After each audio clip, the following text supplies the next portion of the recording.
I-Team's Mary Keeler is here in studio with late details tonight. Mary? Yeah, Onondaga County Sheriff Toby Shelley says this is something he can't quite wrap his head around and could have had serious, dangerous, or even deadly consequences. The deputies and sergeant failing to release the right inmate who was out of custody for 4 days and finally tracked down by detectives in Mattydale.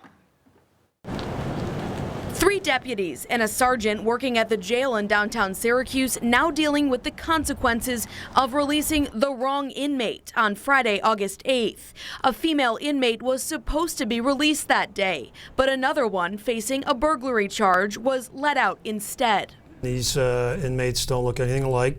The one that's supposed to get released has blue hair. The one that does get released has blonde hair.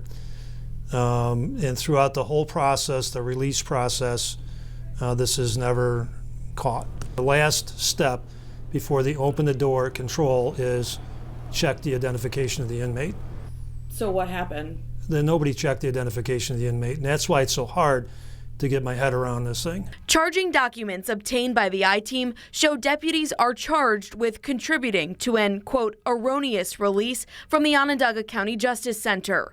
They also show the inmate tried to tell officers personal items they gave back to her didn't belong to her, another indication that something was not right. Still, she was released. Sheriff Toby Shelley says he found out 6 hours later, thinking the worst. It's hard to get my head around this incident. How does this happen? But I'm not sure where she was for 4 days. I do know on the 4th day, due to very good police work by our detectives and road patrol, we were able to find her on a couch in Mattydale. The sheriff says the inmate was surprised she was released and went back into custody without any issues. As for the punishment, each deputy will lose 4 paid vacation days. The sergeant will lose 5 and his position in booking at the jail. Something the union president intends to fight back on per an email sent to the undersheriff the I-Team has obtained.